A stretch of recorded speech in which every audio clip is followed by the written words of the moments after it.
What's up, guys? Welcome back to the iherng podcast, and today we will answer a question from email. This is from Vincent. Hi Sean, Vincent here. Have been following your channel for quite some time now and really love your content by sharing knowledge and awareness to everyone. Seeking your advice on purchasing a landed sub-sales in Elmina Green 700,000. My partner and I have a joint income of 15,000, white collar, 30 years old also, and it's our dream rather than a need to purchase a landed property. However, we did our calculation and realized that we may not have enough money left for savings. The 18% upfront is challenging, but we could afford with our savings and EPF, and also taking basic renovation into consideration. We are renting a 2,000 unit in KL East right now, and we need a space to settle down and grow our family within 1 to 2 years time. However, we are struggling to decide whether we want to commit to this for the next 35 years. The dilemma is as below: whether we should continue renting or go with the landed. Number 1, we are worried that if we miss this chance, it will get more expensive over time. Number 2, we don't actually own the unit by paying 2,000 down the road for 2 to 3 years. Number 3, should we go for iherng 3 instead? Higher price and installment, but easier to plan our financials and don't need to cough out 18%. Number 4, majority of the area where Elmina Green is the furthest away from the center of Elmina. It seems like Sarjana Utama is the closest, and within Elmina is slowly developing. Number 5, in fact, it is the cheapest, not to worry about investment value as it is for our own stay, but more so towards the surrounding convenience and amenities, and both our working location is located in KL. We don't travel to work often, 1 to 2 days per week only. Number 5, we own another government subsidized EXIM project in PJ. The commitment would be much higher in 2 years time. Of course, we are constantly looking for opportunities to increase our monthly income. Thank you very much. Very interesting. Like, this is like from 2 different couples having the same concerns, and it's very interesting for me, like the emails that comes in by week, right? I will just read them most of the time. If I will miss yours, I'm sorry.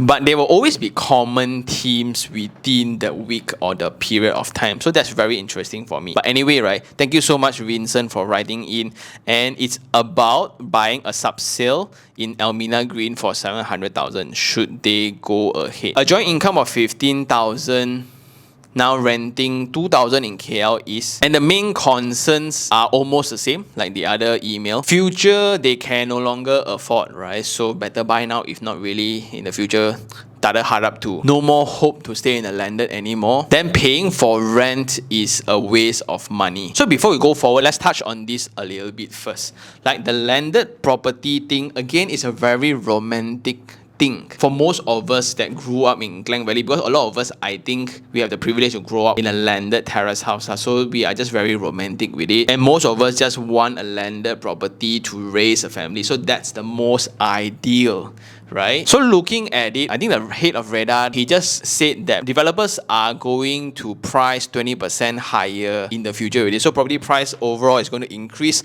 around 20% to cover all the inflation in cost and all the other costs in construction, land, everything, because everything increase in price, man, and the only thing that we hope is for property price to drop, which is very weird. So I think it's only natural that the property price will go up. But let's not also forget, this fear is because we are not confident in our own ability of earning money. Yeah, so let that sink in a little bit, because you don't foresee that your income in the future can also afford the properties in the future. That's why there's this fear: if I don't buy it now, next time I cannot really. So both of you are in 30, right? So the peak of a person, I think, is between 35, 38 to 45. That's the peak of earning ability. So don't be too kanchiong. Work as hard as possible. Use the time you have now to build momentum for the future. Then in your case of renting a place within KL but not using that as a leverage, right?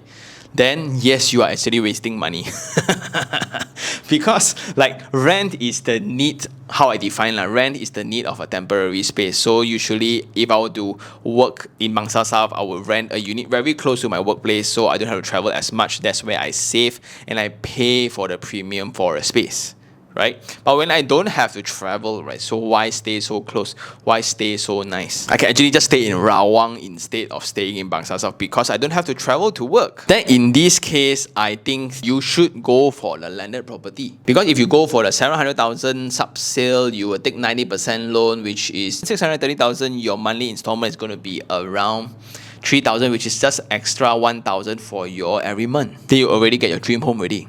Then the debate is between iherng 3 versus the 700,000 Elmina Green sub-sale. So which one is better? This is also very interesting. Do you want more money within your bank account, or do you want to pay for a premium for a better location kind of thing? To me, this differs in accordance to your risk appetite actually. You are concerned about wiping out your savings, right? But what's the need of the savings? Because you guys both are at 30s, right? At white collar jobs. So the best thing about that is security, and the certainty of income is almost guaranteed. Of course, you just don't screw up in your workplace lah. But you can almost predict the promotions and the income, when is it going to be banked in. With that, right, you don't have to worry as much. Just know that after buying the house within that 2 to 3 years time, just cuti Malaysia lor, cannot go out, cannot to Japan, Korea, UK, cannot lah. So just Langkawi lor, Bangkok lor. But the more important thing to think about is the period of getting the house.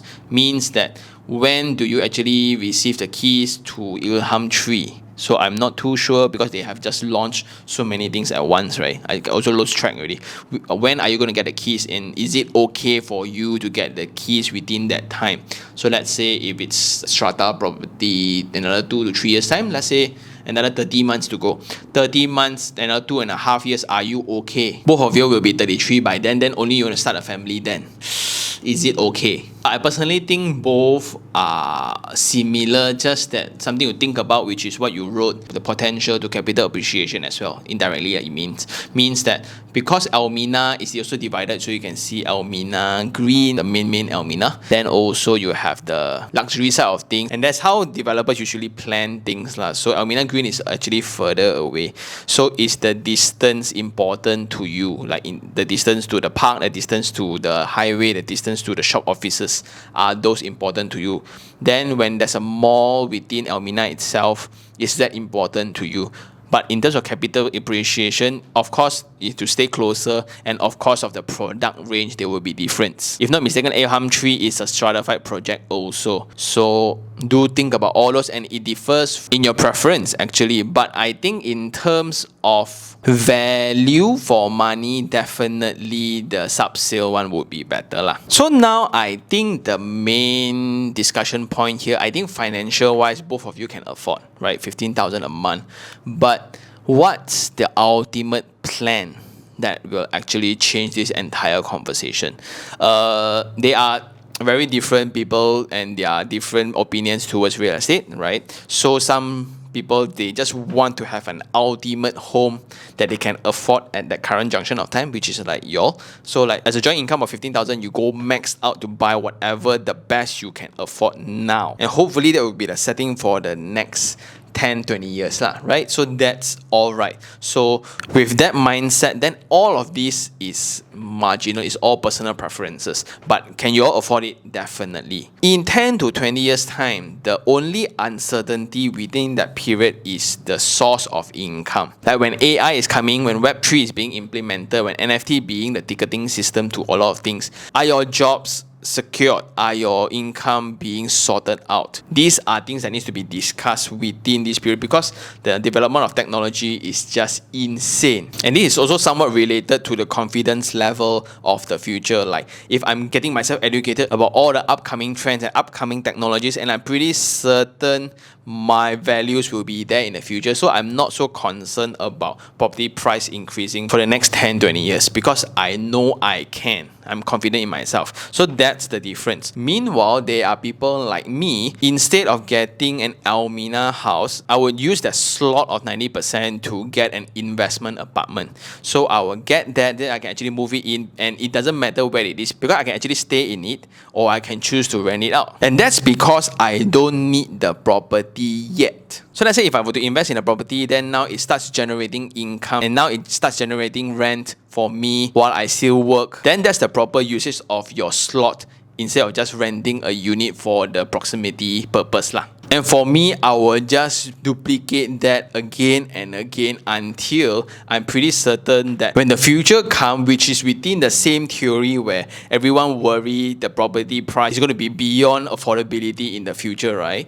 Doesn't it make sense to invest more today? Especially for those who can generate healthy rental income. And don't get me wrong, there's absolutely no right or wrong situation. The only difference is the ambition towards the future. If you guys think that that's it for life, then it's fine, right? Living happily for the rest of your life in a property that you got own, then raise a family, then that's it. Bring your children to park every now and then. Great life, right? But there's so much more potential that we can achieve, and it's entirely up to you or you all in pursuing that. So this is the main difference here. But if you want to talk about money value wise, right, you buy the sub sale, you are actually more certain, you're playing way safer beyond your means, no worries about the savings, because both of you with the income, I don't think affordability is a problem. But after getting this, then you will need more time to rebuild that, and you might lose a lot in other opportunities, like business opportunity, investment opportunities, and etc. Also, instead of going for a new property, then it's going to be closer to action, closer to capital appreciation, but you're going to get the keys later. So which one suits your need right now? Because if you look into both of these, right, both also can, because you don't actually need both of the houses now, right?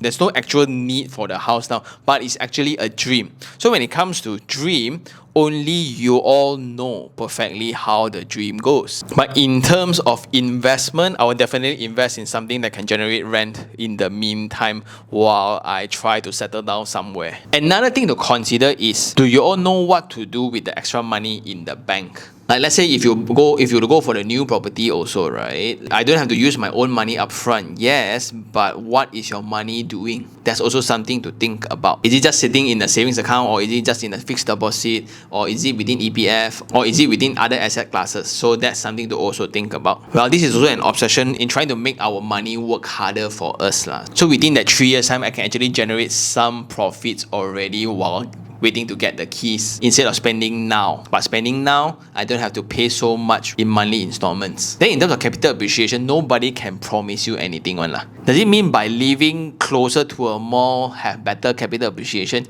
Yes and no. It also depends on the mall, right? If the mall is a sucky one, then it's not going to be a great thing. But if it's super successful, then you have a lot of congestion. Then is it a good thing also for landed properties around it?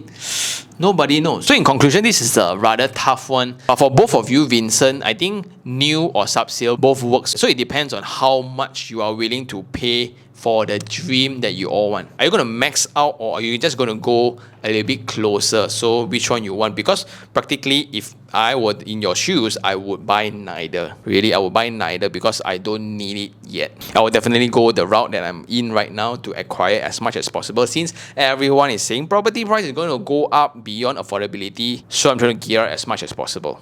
Well, that's me, right? That's my risk appetite. That's my ambition. And I do not imply to push this concept to everybody. It's just for reference, right? And I guess that's all for this episode. Thank you so much for writing in, sharing your story. And for those who still have any questions regarding real estate, do just email me at taniherng@gmail.com, or you can just DM me on Instagram, iherng, and I'll see you guys on the next one. Ciao.